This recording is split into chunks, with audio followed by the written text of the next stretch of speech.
2017 Paper 2, Question 23. Straight line with graph. For this kind of question, we need to list out slope, x and y-intercept. So let's do it. For line 1, this one. So line 1 is x plus my minus n equals 0, general form. So for slope, x-intercept and y-intercept, we have a, b, c, a, c, b with negative.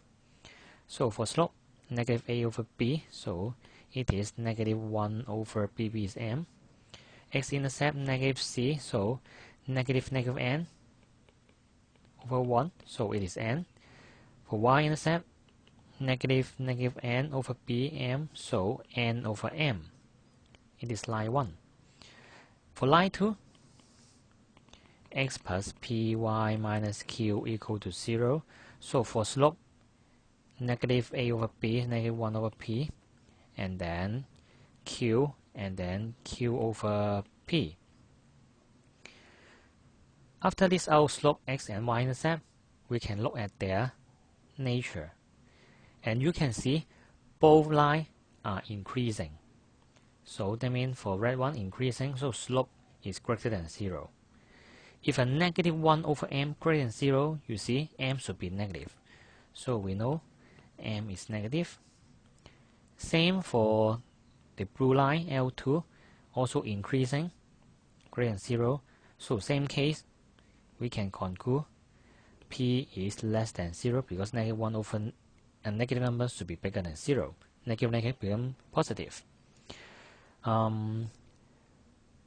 Until now, we can't choose 1, 2, 3. Next, we'll compare their slope. So, which slope is deeper? Actually, it's the blue one. So, that means negative 1 over p is the slope of this one. Slope 2 is bigger than negative 1 over m. Okay, then we solve it. So, both sides with negative, so we want to change it. So, it becomes 1 over p less than 1 over m. And then because m is negative, so when we put it to up, it change. At the same time, when p times, it is 1, and p times right hand side, p is negative, so it's also change the direction.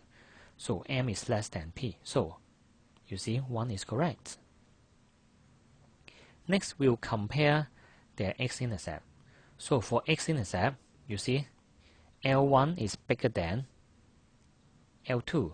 So L1 is bigger than L2. So M is bigger than Q.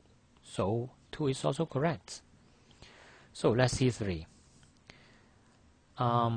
For line 1, we know the y-intercept is negative 1, you see. So that means this one, n over m is exactly equal to negative 1 because y-intercept. So that means n equal to negative m. That means n plus m equal to 0. And one more thing, we consider the line 2, the y-intercept, you see, is going upward. So that means it's bigger than 0. So q over p is greater than 0.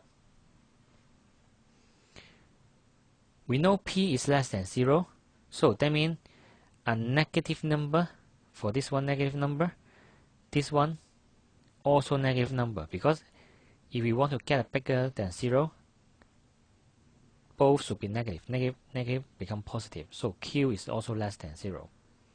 So let's see. For p and q, both numbers less than 0, that means when we add them, also less than 0. But from the green part, we know m plus n is equal to 0. So a negative number is less than 0, so it's impossible. So 3, wrong. So the answer is 1, 2 only, A.